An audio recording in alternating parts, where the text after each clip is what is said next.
court His Excellency and invite him to address the Assembly.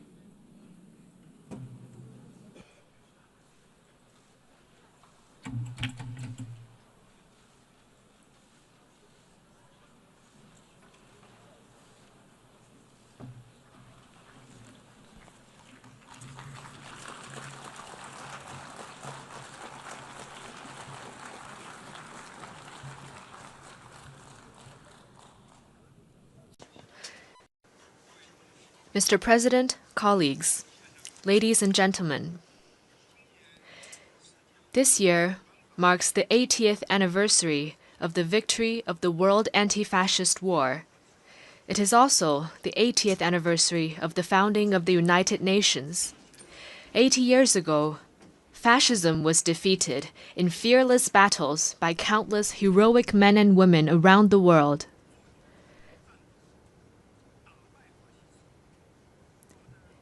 And the United Nations was created upon their ideal of a world free of war, marking the beginning of an extraordinary journey of building the post-war international order and pursuing peace and development. The past 80 years have been tortuous but purposeful. Today, the UN is the world's most universal, representative, and authoritative intergovernmental organization. With an international system centered around the UN and an international order based on international law, human society has realized overall peace and achieved unprecedented levels of development and prosperity. The past 80 years have witnessed tectonic changes in our world. Straddling 2 centuries, this period saw human society leapfrog from the age of electricity and computers into a digital intelligence era. While the world we live in has changed enormously, the ideal of making it a better place remains unchanged. Looking back, we can draw a number of valuable inspirations. First, peace and development are the strongest aspiration shared by the people of all countries. Having gone through 2 world wars, we must never forget the bitter lessons learned through bloodshed and loss of lives. For 80 years, a generally peaceful international environment has led to remarkable growth in the global economy. Today, as the desire for peace and development grows even stronger around the world, it is incumbent upon our generation to further strengthen the force for peace and development. Second, solidarity and cooperation are the most powerful drivers for human progress. In the ferocious years of the World Anti-Fascist War, countries with different social systems, histories, and cultures rose above their differences, fought side by side, and prevailed together. In the 80 years that followed, they weathered a succession of vicissitudes, such as the Cold War standoff, financial crises, and global pandemics, by staying connected and working together. All this proves a simple yet powerful point. Solidarity lifts everyone up, while division drags all down. The road ahead might be hard and bumpy, but when all countries unite as one and collaborate in good faith, our strengths will converge into a mighty force with which we can withstand any headwind and cross any hurdle. Third, Fairness and justice are the most important values pursued by the international community. History keeps reminding us that when might dictates right, the world risks division and regression. Should the era of the law of the jungle return, and the weak be left as a prey to the strong, human society would face even more bloodshed and brutality. As members of the global family, we must uphold justice while pursuing our own interests. This is particularly true for the major countries. Only when all countries, big or small, are treated as equals and true multilateralism is practiced, can the rights and interests of all parties be better protected. At present, the world has entered a new period of turbulence and transformation. Unilateralism and Cold War mentality are resurfacing. The international rules and order built over the past 80 years are under serious challenge. And the once effective international system is constantly disrupted.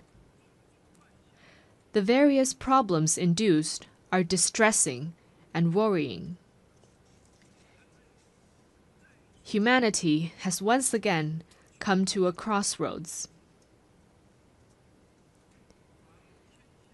Anyone who cares about the state of affairs in the world would want to ask, why couldn't we humans, having emerged from tribulations, adopt a greater sense of conscience and rationality, and treat each other with kindness and coexist in peace? How could we, in the face of deplorable incidents such as humanitarian disasters, turn a blind eye to atrocities that trample blatantly on fairness and justice and sit on our own hands? How could we, when confronted with unscrupulous acts of hegemonism and bullying, remain silent and submissive for fear of might? And how could we let the ardent passion and dedication of our forefathers in founding the UN simply fade into the pages of history?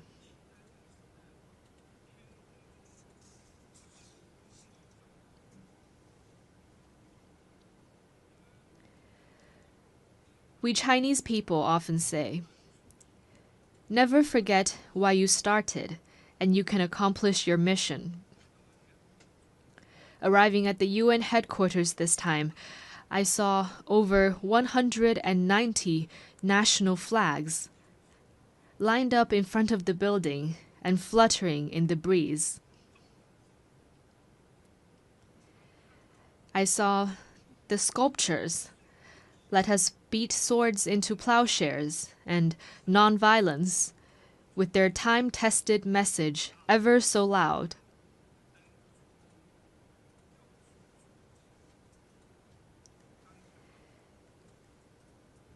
And I saw staff members from different regions, of different races, and with different skin colors, working in collaboration for the common goals of humanity. What I saw got me thinking. Those people, objects, and scenes that embody peace, progress, and development are exactly why we choose to commemorate victory. They are also what inspires us to forge ahead, hand in hand. While we may not be able to go back in time and relive the victory, we can definitely create a better future together.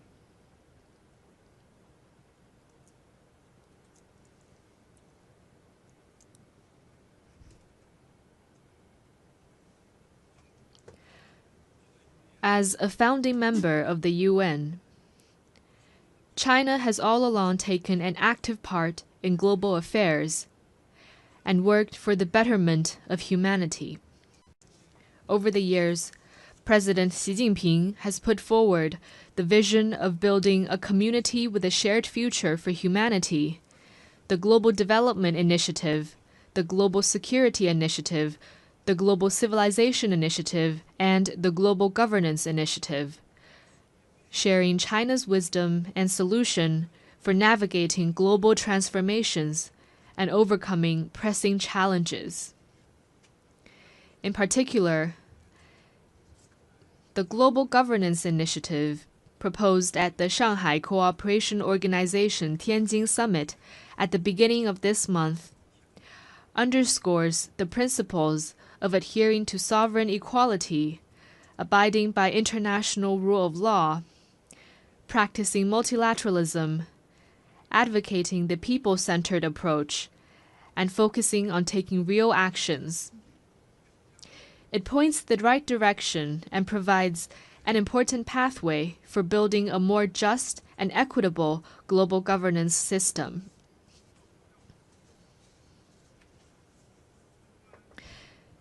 China is ready to take coordinated and effective actions together with all sides to offer more concrete solutions and promote world peace and development. First, amid the volatility and turbulence in the world, we must work together for peace and shared security. All countries belong to the same global village and rely on each other for security. We should uphold the vision of common, comprehensive, cooperative, and sustainable security, and respect the legitimate security concerns of all countries. We should settle differences and disputes peacefully through dialogue and consultation. Persisting in camp-based confrontation or willful resort to force only drives peace further away. China has all along acted as a staunch defender of world peace and security. China is the second largest contributor to UN peacekeeping budget and the largest provider of peacekeepers among the permanent members of the Security Council. China has been working actively to promote peace talks on hotspot issues such as the Ukraine crisis and the Palestinian-Israeli conflict. China will continue to play a constructive role in promoting the political settlement of hotspot issues.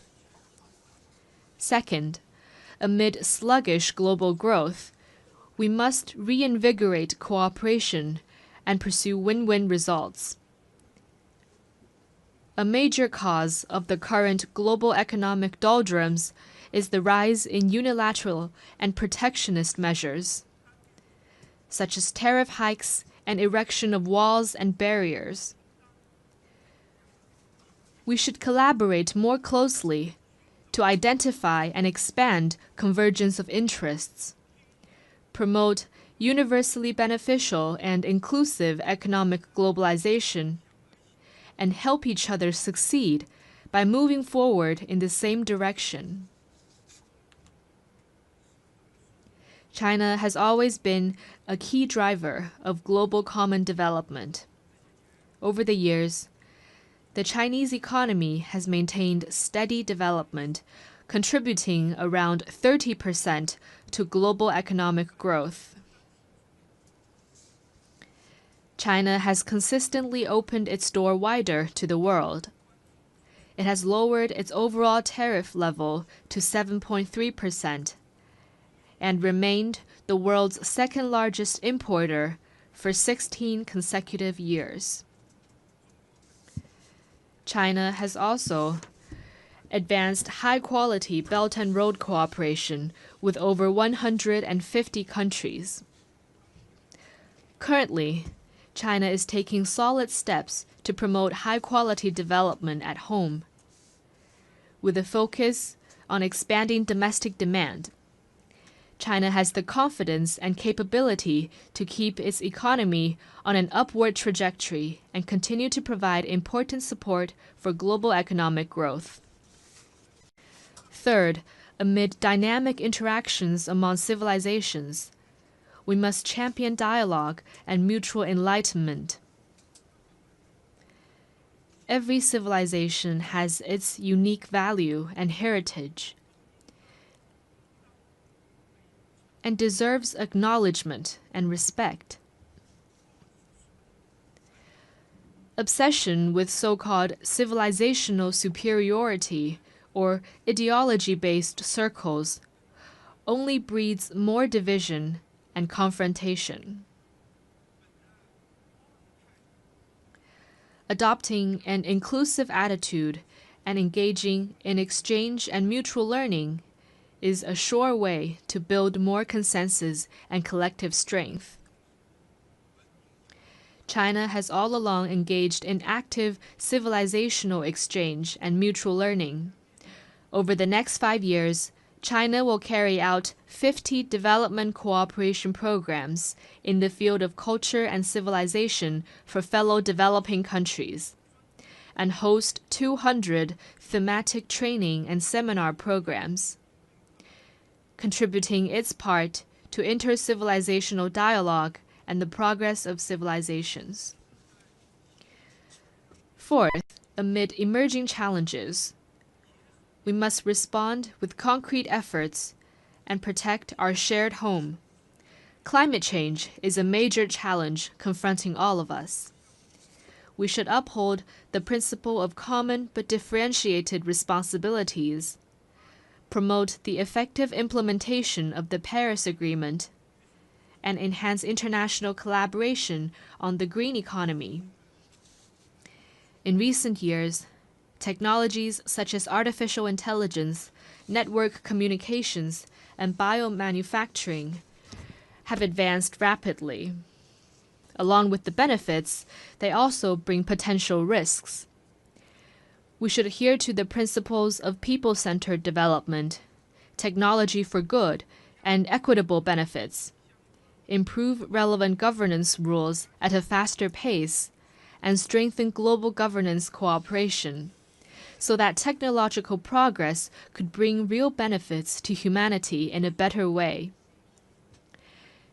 China has always been a responsible stakeholder in addressing global challenges.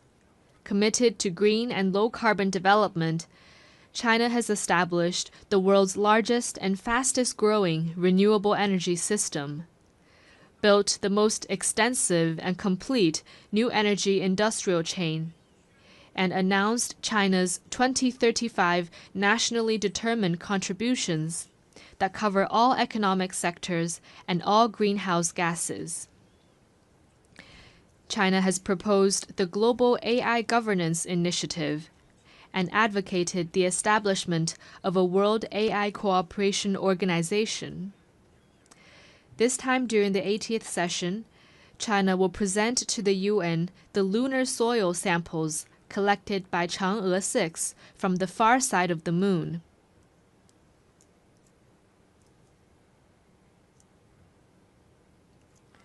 Going forward, China will take more proactive actions and work with all parties to advance global governance in relevant areas.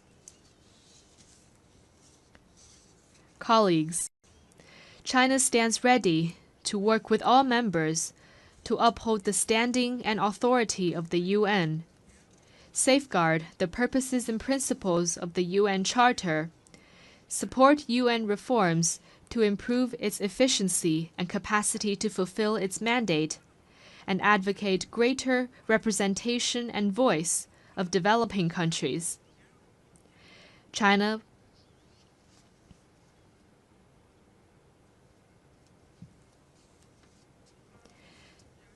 will work with the UN to set up a China-UN Global South-South Development Facility and provide it with $10 million in budgetary support.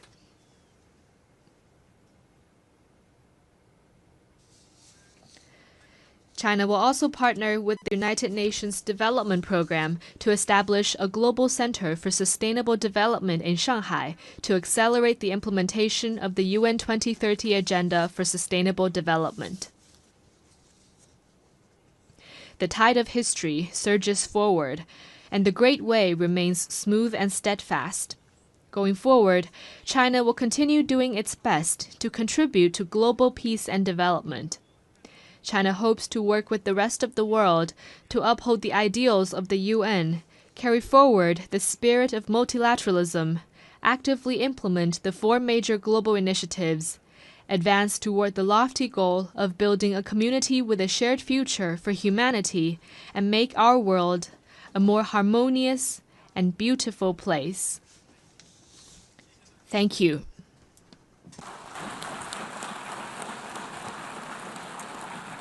On behalf of the Assembly, I wish to thank the Premier of the State Council of the People's Republic of China.